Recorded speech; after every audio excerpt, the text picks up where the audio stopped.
Salut à toi et bienvenue sur la chaîne Maths et Applications. Toi qui découvres cette chaîne, n'hésite pas à t'abonner et à activer la cloche de notification. Dans cette séquence vidéo, nous allons parler d'équations du second degré dans R. Tu pourras donc te faire une idée de comment calculer et interpréter le discriminant qui est un élément très important dans la résolution d'équations de degré 2. À la fin de cette vidéo, tu sauras résoudre les équations suivantes.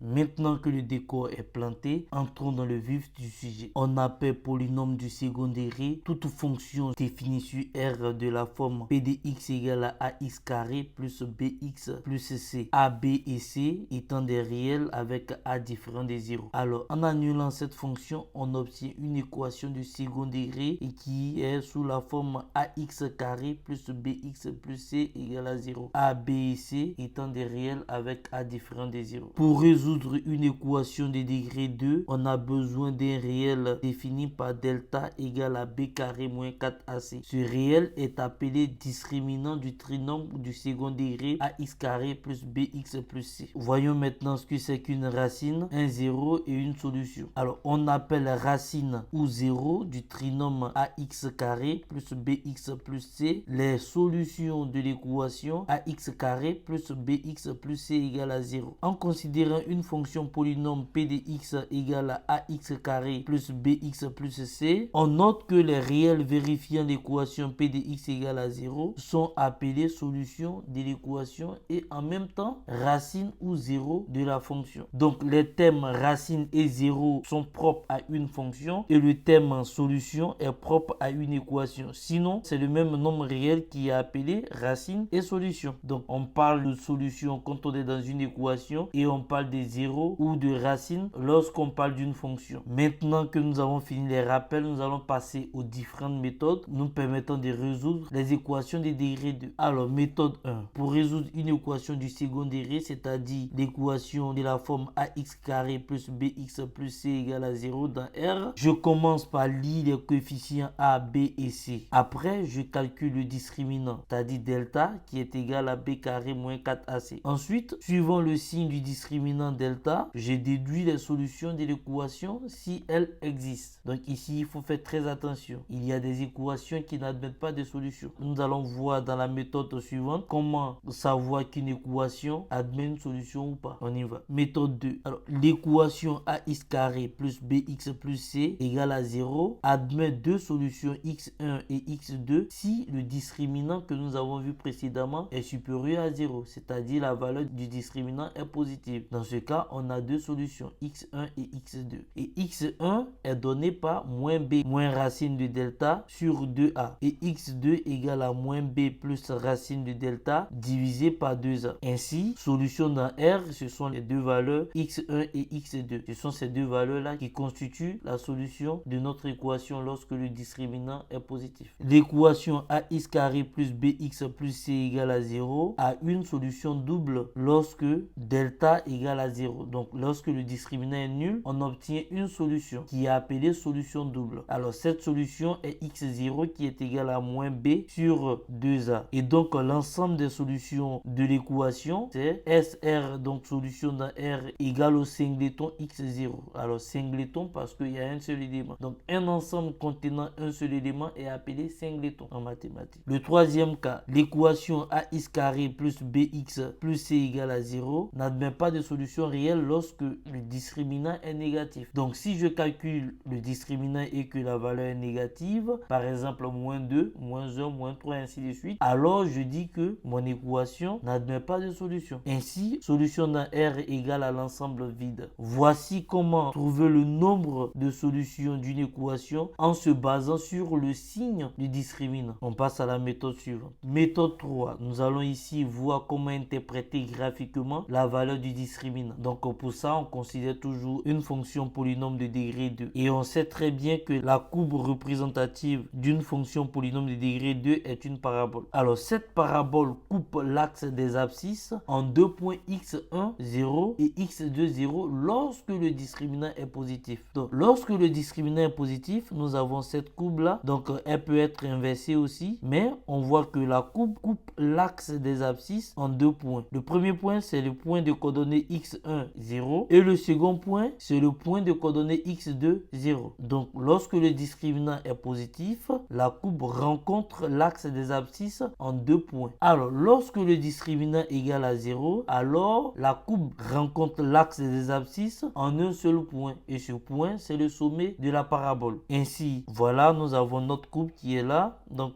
elle peut être aussi inversée dans ce sens-là. Mais la courbe rencontre une seule fois l'axe des abscisses. Et en ce point, on a les coordonnées x0 et 0. Donc, ce x0, c'est le x0 que nous avons vu précédemment, qui est égal à moins b sur 2a. Et maintenant, x1 et x2, ce sont les solutions que nous avons vues précédemment lorsque le discriminant est positif. Donc, on reste dans la même logique. Lorsque le discriminant est négatif, alors la parabole ne rencontre pas l'axe des abscisses. Donc, on voit bien que la parabole ne coupe pas l'axe des abscisses. Il n'y a pas d'intersection entre la parabole et l'axe des abscisses. Donc, cela est vrai lorsque le discriminant est négatif. On passe à la méthode 4. La méthode 4 nous permet de factoriser facilement une fonction polynôme de degré 2. Une fois que le discriminant est positif, alors la forme factorisée de notre polynôme p de x égale à ax carré plus bx plus c est a facteur de x moins x1, x1 étant l'une des solutions, facteur de x moins x2, x2 étant l'autre solution, la deuxième solution. Parce qu'on a dit que lorsque le discriminant est positif, nous avons deux solutions x1 et x2. On utilise ces deux solutions pour donner une forme factorisée à notre polynôme. Alors, voyons le deuxième cas. Lorsque le discriminant est égal à 0, précédemment nous avons dit que nous avons une seule solution qui est une solution double, qui est x0 égale à moins b sur 2a. Alors, la forme factorisée avec cette solution, c'est a facteur de x moins x0, le tout au carré. C'est à cause de ce carré-là qu'on parle de solution double pour ce x0. C'est ça qu'on appelle solution double. Le troisième cas, lorsque le discriminant est négatif, alors pas de factorisation dans R. Donc, lorsque le discriminant est négatif, on avait dit qu'il n'y avait pas de solution dans R. Et donc, si l'équation n'admet pas de solution dans R, c'est-à-dire que la fonction n'admet pas de racine dans R, alors il n'y a pas de factorisation dans R. J'espère que c'est bien noté. On y va pour la méthode suivante. Alors, la méthode 5 concerne la somme et le produit des racines. Alors, en considérant une fonction polynôme du second degré p de x égale à ax carré plus bx plus c, a, b, c étant des réels avec a différent de 0 et le discriminant supérieur à 0. Donc, pour parler de somme et produit des racines, il faudrait que le discriminant soit positif. Sinon, on n'aura pas de racines. Et donc, si on n'a pas de racines, on ne peut pas faire la somme ni le produit. Donc, somme et produit des racines concerne le cas où le discriminant est positif. Alors, si le discriminant est positif, alors P admet deux racines, x1 et x2, et on a x1 plus x2 égale à moins b sur a. Donc, la somme des racines égale à moins b sur a. Et de l'autre côté, on obtient le produit, donc le produit des deux racines, x1 fois x2, ça nous donne c sur a. Voici ainsi donné les formules des sommes de racines et de produits de racines. Ainsi, pour en faire les différentes méthodes, nous allons passer aux exercices. Exercice 1. Résoudre dans R les équations suivantes. Donc, la première équation E1, c'est 2x carré plus 5x moins 3 égale à 0. La deuxième équation E2, c'est 3x carré moins 2x plus 1 tiers égale à 0. La troisième équation E3, c'est x carré plus x plus 1 égale à 0. Et après, dans la deuxième partie, donner le nombre de solutions de l'équation suivante suivant les valeurs du paramètre réel m. Donc, ce volet concerne cette quatrième équation, c'est-à-dire x carré plus mx plus 1 égale à 0. Ça, c'est ce qu'on appelle équation paramétrique. Donc, le paramètre m est un réel. On y va pour la première question. Petit 1. Alors, l'équation, c'est 2x carré plus 5x moins 3 égale à 0. Alors, d'après la méthode 1, pour résoudre cette équation, je commence par lire les valeurs de a, b et c. Donc, ici, j'ai a qui est égal à 2, b égale à 5, c égale à moins 3. Une fois que les valeurs de a, b et c sont connues, on vérifie que le trinôme 2x carré plus 5x moins 3 est un trinôme du second degré. Vu que c'est un trinôme du second degré, on peut chercher à calculer le discriminant. Alors, discriminant égale b carré moins 4ac. Alors, b est égal à 5 au carré moins 4 fois a c'est 2 et c c'est moins 3. Et ça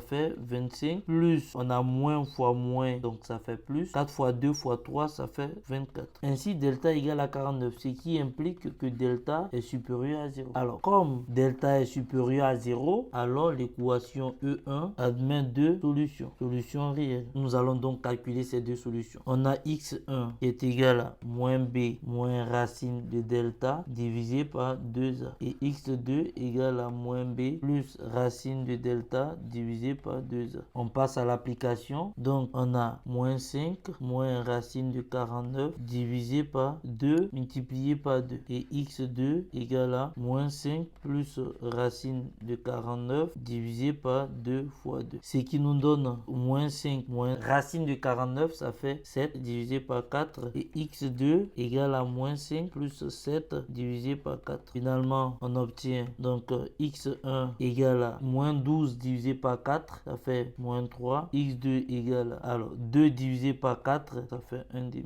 Ainsi, solution dans R égale à moins 3, 1 demi. Ainsi prend fin la première question. On passe à la deuxième question. Donc, question de E2. Donc, l'équation E2, c'est 3x carré moins 2x plus 1 tiers égale à 0. Après la première méthode, je commence par identifier A, B et C. Donc, A, c'est le réel qui multiplie le x carré. Donc, A, c'est 3. B, c'est le réel qui multiplie x. Donc, moins 2. Et C, c'est 1 tiers. Alors, de même, 3x carré moins 2x plus 1 tiers est un trinôme de degré 2. Donc, je peux utiliser le discriminant pour résoudre cette équation. On y va. Donc, delta égale à donc, b carré moins 4ac. Donc, je remets cette formule pour que tu puisses en fait mémoriser ça facilement. Donc, ça fait moins 2 le tout au carré, moins 4 fois a. Donc, a c'est 3 multiplié par c qui est 1 tiers. Ça nous donne 4. Donc, moins 2 au carré, ça fait 4. Moins 3 fois 1 tiers, ça fait 1. Multiplié par 4. Donc, ici, j'ai 4. Donc, discriminant égale à 0. Comme delta égale à 0, alors E2 admet une solution double. Nous avons vu précédemment que lorsque le discriminant est nul, alors on obtient une solution qui est appelée solution double, qui est x0, qui est égal à moins b sur 2a. Calculons la valeur de x0. Donc x0 égale à moins 2 sur 2 multiplié par 3. Et donc ça nous fait 2 sur 2 fois 3. Voilà, on simplifie les deux, ça nous fait 1 tiers. Ainsi, solution dans R pour cette équation, c'est le singleton 1 tiers. Donc on a une seule solution ici pour l'équation 2. On passe à la question 3. L'équation 3. X carré plus x plus 1 égale à 0. Donc nous allons résoudre cette équation. À la méthode 1, nous allons identifier les valeurs de A. Donc A c'est 1 ici. A c'est le nombre qui multiplie x carré. B c'est 1, c'est le nombre qui multiplie x. Et C égale à 1. Là on est bon. On remarque aussi que x carré plus x plus 1 est un trinôme de degré 2. Donc on peut appliquer le discriminant. Donc discriminant égale à b carré moins 4ac. Donc ce qui nous donne discriminant égale à, alors b carré ça nous fait 1 au carré moins 4 fois a qui fait 1 multiplié par c qui fait 1. Donc discriminant égale à 1. Donc 1 carré c'est 1 moins 4 et ça fait moins 3. Donc delta égale à moins 3 implique que delta est négatif. Alors d'après la méthode 2, l'équation E3 n'admet pas de solution réelle, c'est-à-dire solution dans R égale à l'ensemble vide. Voilà ainsi terminé la première partie de l'exercice 1. Nous allons passer maintenant à la deuxième partie de l'exercice 1. Dans la deuxième partie, nous allons donner le nombre de solutions de l'équation 4. Alors on y va. Question 4. X carré plus mx plus 1 égale à 0. Donc par la première méthode, nous allons identifier A, B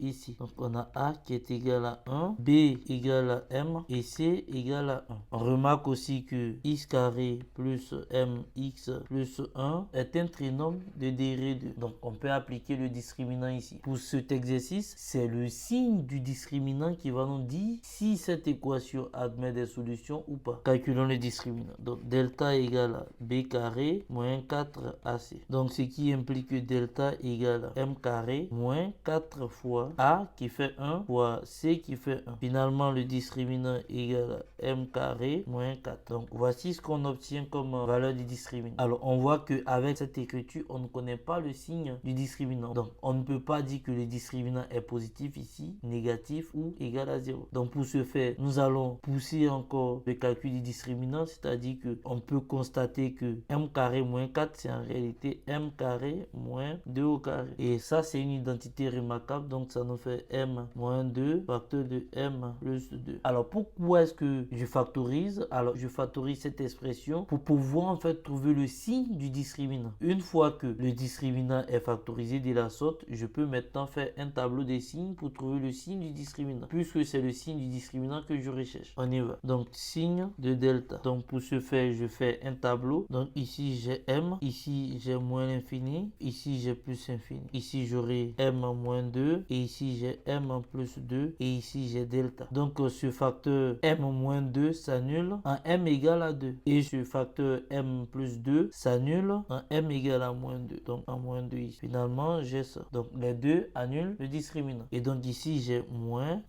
plus. Ici, j'ai moins, plus.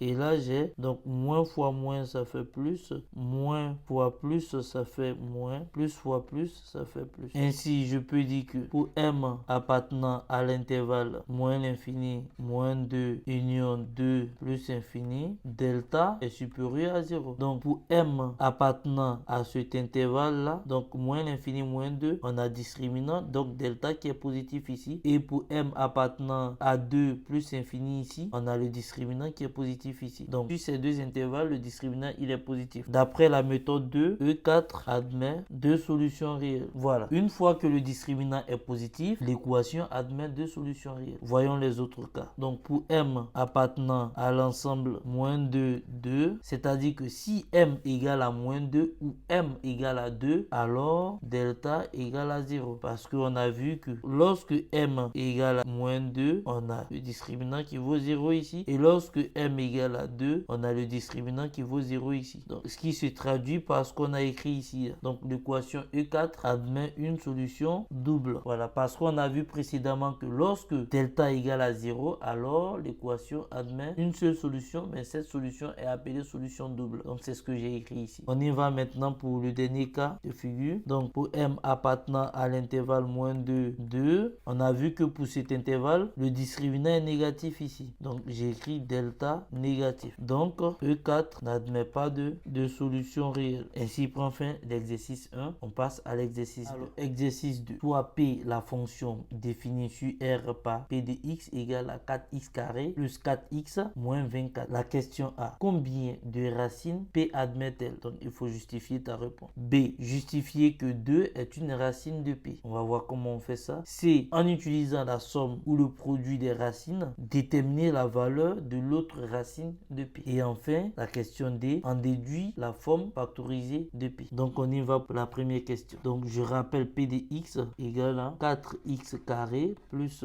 4x moins 24. Alors, la question A. Donc, ici, l'idée, c'est de trouver le nombre de racines de la fonction P. Donc, pour cela, nous allons chercher le signe du delta. Donc, pour ce faire, je vais rappeler A, B et C. Donc, A ici, c'est 4. B, c'est 4. Et C, c'est égal à moins 24. Comme P de x est un trinôme de degré 2, donc on peut calculer discriminant. Donc, discriminant delta égale à B carré moins 4AC, ce qui veut dire que discriminant égale à 4 au carré parce que B égale à 4 et on a moins 4 fois, donc A c'est 4, donc 4 fois 4 multiplié par moins 24. Donc, discriminant égale à 4 au carré, ça fait 16, plus 4 fois 4, ça fait 16, 16 fois 24, ça fait 384. Et ça fait 400. Comme le discriminant est positif, alors que la fonction P admet deux racines. On vient de trouver le nombre de racines que compte en fait le polynôme P. Passons à la question B. Donc la question B, on nous demande de justifier que le réel 2 est racine du polynôme P. Donc pour ce faire, nous allons calculer P de 2. Si P de 2 nous donne 0, alors on dira que 2 est racine de P. Donc calculons P de 2. P de 2 égale à 4 fois 2 au carré. Donc pour calculer P de 2, là où je vois le x, je remplace le x par 2. Donc ici, c'est 4 fois x au carré, donc le x est remplacé par 2x, donc ça me fait 2 au carré. Plus 4 fois x normalement, mais le x, il est remplacé par 2, donc j'aurai 4 fois 2, moins 24. Donc pour vérifier qu'un réel est racine d'un polynôme ou d'une fonction, c'est simple, il faut remplacer le x par ce réel dans l'expression de la fonction. Et si tu trouves 0, dans ce cas, ce réel est une racine. Donc ici, ça nous fait donc 4 fois 4, ça fait 16, plus 8 moins 24. Et ça nous fait 24 moins 24. Et 24 moins 24, ça fait 0. Donc, on vient de vérifier que P de 2 égale à 0. Donc, comme P de 2 égale à 0, ça veut dire que 2 est racine de P. On passe à la question C. Pour la question C, on nous demande de déterminer l'autre racine, la deuxième racine de P. Donc, pour ce faire, nous allons utiliser les formules de somme ou produit de racine. Si je connais une racine, pour déterminer la deuxième racine, c'est simple, j'utilise soit la somme ou le produit. Dans cet exercice, nous allons utiliser le produit. Donc, on sait que x1 multiplié par x2, c'est égal à c sur a. On a vu ça précédemment. Dans la méthode 5, on a vu que quand on a deux racines, le produit des deux racines nous donne c sur a. Donc, c c'est moins 24, a c'est 4. Et donc, tout ça, ça fait moins 6. Le produit des deux racines nous donne moins 6. Oh, on a une racine qui vaut 2. Si on remplace x1 par 2, donc on aura 2 fois x2 égale à moins 6. On peut déduire la valeur de x2 qui est la deuxième racine qui est égale à moins 6 divisé par 2. Et ça fait moins 3. Donc on vient de trouver la deuxième racine. Donc on a la première racine x1 qui fait 2 et la deuxième racine x2 qui fait moins 3. Passons maintenant à la question D. Donc pour la question D, on nous demande de donner la forme factorisée du polynôme P. Donc c'est simple. Dans la méthode 4, on a vu que une fois que on a nos deux racines, on peut facilement factoriser notre polynôme. Donc P de x sera égal à A facteur de x moins x1 facteur de x moins x2. A c'est 4, x1 c'est 2 et x2 c'est moins 3. On remplace simplement, donc on aura P de x égale 4 facteur de x moins 2 facteur de x moins 3. Et ça fait 4 facteur de x moins 2 facteur de x plus 3. Ainsi, P de x égale à 4 facteur de x moins 2 facteur de x plus 3. Ainsi prend fin l'exercice 2. Passons maintenant à l'exercice 3. Alors, exercice 3. Pour chacun des trinômes f représentés graphiquement, déterminer le signe du discriminant, donc de delta, et donner la solution de l'équation f de x égale à 0. Donc, nous avons deux questions pour chaque cas ici prise. On y va pour le premier cas. Pour le cas A, on constate que la parabole ne rencontre pas l'axe des abscisses. Donc, il n'y a pas d'intersection entre la parabole et l'axe des abscisses. Donc, ce qui veut dire que le discriminant delta est négatif. C'est ce que ça veut dire. Donc, une fois que tu constates que graphiquement, la parabole ne rencontre pas l'axe des abscisses, alors le discriminant est négatif. Alors, si le discriminant est négatif, alors l'ensemble des solutions, c'est l'ensemble vide d'après la méthode 2. Donc, nous avons fini pour le premier cas de figure, petit b. Quand on regarde la deuxième figure, on voit que la parabole rencontre l'axe des abscisses une seule fois. Donc, il y a une seule intersection entre l'axe des abscisses et la parabole. Et cette intersection a lieu au point d'abscisse x égale à 1. Cela veut dire que delta égale à 0. Et la seule solution dans R égale à 1. On passe au troisième cas. Donc, c'est la troisième courbe rencontre deux fois l'axe des abscisses. Donc, une première fois ici et une deuxième fois ici. Ce qui veut dire que nous avons deux solutions ici où l'équation f de x égale à 0. Donc, si on a deux solutions, ça traduit que delta est supérieur à 0. Donc, on vient de trouver le signe de delta. Donc, ici, on a deux solutions. Donc, la première solution, c'est x égale à moins 1 et la deuxième, c'est x égale à 3. Donc, j'ai moins 1 et 3. Ainsi prend fin l'exercice 3. On passe à l'exercice 4. Alors, exercice 4, on veut résoudre dans R l'équation 1 sur x moins 1 plus 1 sur x plus 1 égale à 0. Et cette équation, on l'appelle 1. Alors, dans la première question, on nous dit que deux valeurs sont à exclure d'emblée de l'ensemble des solutions. Alors, quelles sont ces valeurs-là? Après, on nous demande de montrer que cette équation équivaut à x plus 1 plus x moins 1 égale à x moins 1 facteur de x plus 1. Et la troisième question, on déduit l'ensemble des solutions de l'équation 1, donc de cette équation. Alors, on commence par la première question. Alors ici, l'idée, c'est de pouvoir déterminer les valeurs interdites. Donc, 1 sur x moins 1 plus 1 sur x plus 1 égale à 1. Nous allons déterminer la condition d'existence de cette équation. Cette équation qu'on appelle 1, donc 1 existe si et seulement si x moins 1 est différent de 0. Et le dénominateur aussi est différent de 0. Donc x plus 1 différent de 0. Il faudrait que ce dénominateur soit différent de 0 et ce dénominateur soit différent de 0 pour que ces deux fractions existent. Et si ces deux fractions existent, ça veut dire que notre équation existe. Donc x doit être différent de 1 et x différent de moins 1. Donc voici les deux valeurs interdites. Voici les deux valeurs valeur à exclure. Donc on dira que 1 existe si et seulement si x appartient à R privé de moins 1 et 1. Ça veut dire que pour que notre équation 1 existe, il faudrait que x ne prenne pas les valeurs moins 1 et 1. Voici la réponse à la première question. Alors on passe à la question 2. Donc on va montrer que 1 sur x moins 1 plus 1 sur x plus 1 égale à 1. Donc cette équation équivaut à x plus 1 plus x moins 1 égale à x moins 1 facteur de x plus 1. Pour montrer cette équivalence qu'on va faire, donc on va commencer par rendre au même dénominateur cette partie-là. Donc pour rendre au même dénominateur, je vais multiplier ces deux dénominateurs qui va me donner le dénominateur commun. Donc x moins 1 facteur de x plus 1. Et au numérateur, j'aurai x plus 1 plus x moins 1. Et tout ça, ça me fait 1. À ce niveau, je vais appliquer le produit en croix. C'est-à-dire que ce numérateur va multiplier le dénominateur et ce dénominateur va multiplier le numérateur. En réalité, 1, c'est quoi? C'est 1 sur 1. Donc tout ce terme-là va multiplier sur 1 là, et tout ce terme va multiplier sur 1. On aura finalement x plus 1 plus x moins 1 égale à x moins 1 facteur de x plus 1. Donc on vient de montrer que 1 sur x moins 1 plus 1 sur x plus 1 égale à 1 équivaut à x plus 1 plus x moins 1 égale à x moins 1 facteur de x plus 1. On vient de répondre à la question 2. Question 3. Donc la question 3, on nous demande maintenant d'en déduire la solution de l'équation 1. Vu que cette forme est facile à manipuler, c'est elle qu'on va utiliser pour chercher les solutions de cette équation. Donc on va développer toute cette équation là. Donc j'aurai x plus 1 plus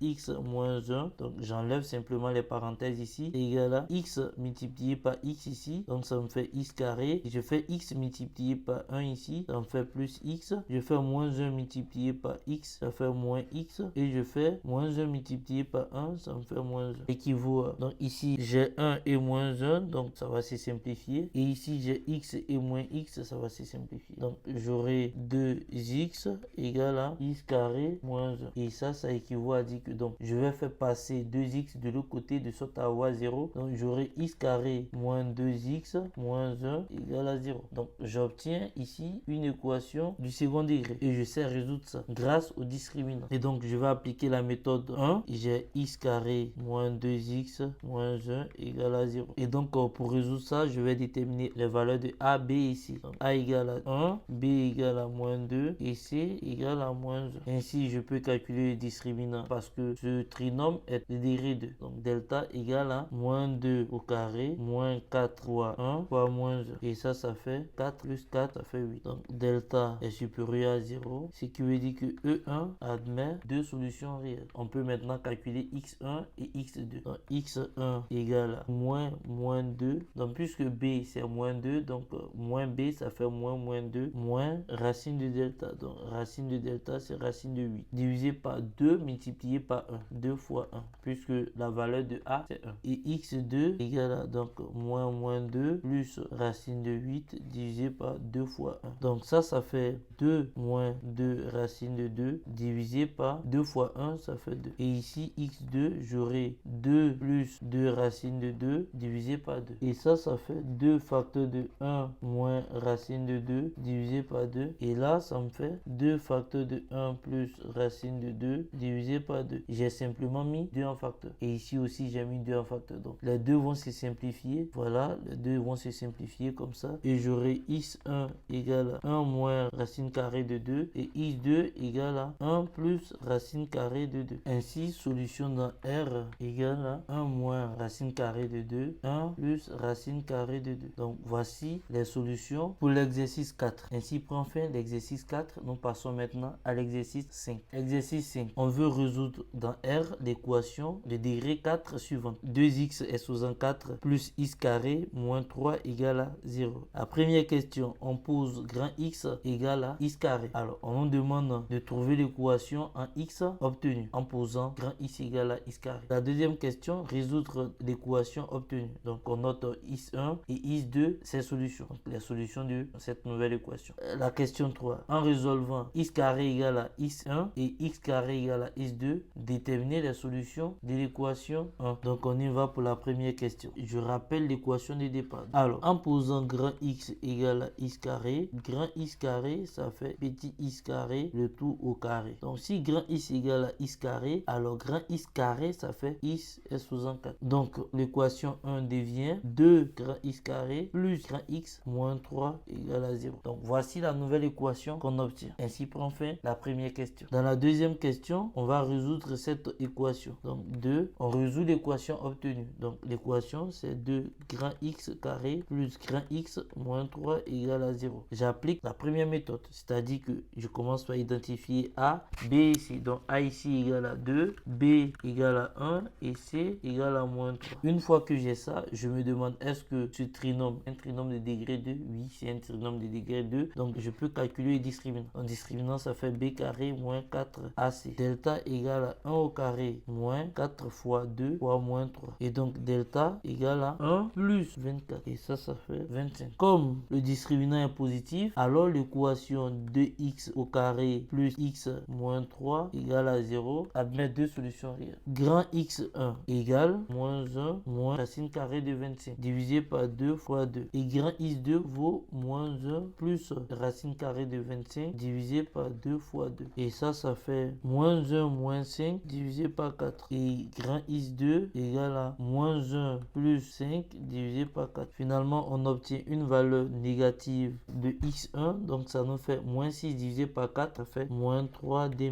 Et grand x2 égale à 4 divisé par 4. Ça fait 1. On obtient ces deux valeurs-là. Donc, la question 3, on doit pouvoir résoudre l'équation x carré égale à x1 et l'équation x carré égale à grand x2 pour pouvoir déduire les solutions de notre équation de départ. On a x carré égale à grand x1. Or, grand x1, c'est quoi? Moins 3 demi. Et x carré égale à grand x2. Or, grand x2 égale à 1. Alors, ici, on voit que x carré égale à moins 3 demi est impossible. Pourquoi? Parce que 1 carré est positif. Donc, 1 carré ne peut pas être égal à un nombre négatif. Il n'y a pas de solution pour cette équation. Donc, on va se concentrer sur cette dernière-là. Donc, on a x carré égale à 1. Donc, x carré égale à 1, ça veut dire que x carré moins 1 égale à 0. Une identité remarquable. X carré moins 1 au carré. Donc, ça nous fait x moins 1 facteur de x plus 1 égale à 0. Et ça équivaut à dire que x moins 1 égale à 0 ou x plus 1 égale à 0. Et donc, on a x égale à 1 ou x égale à moins 1. Ainsi, les seules solutions de notre équation de départ, c'est quoi? Donc, solution dans R égale à moins 1, 1. Ainsi prend fin l'exercice 5. Et ainsi prend fin la séance des exercices. Alors, donc, ainsi prend fin cette séquence vidéo. Dans une prochaine vidéo, nous verrons le cours sur une équation du second degré dans R. Sur ce, je te dis à très vite pour une nouvelle vidéo. Et surtout, n'oublie pas de t'abonner, de liker et de partager la vidéo.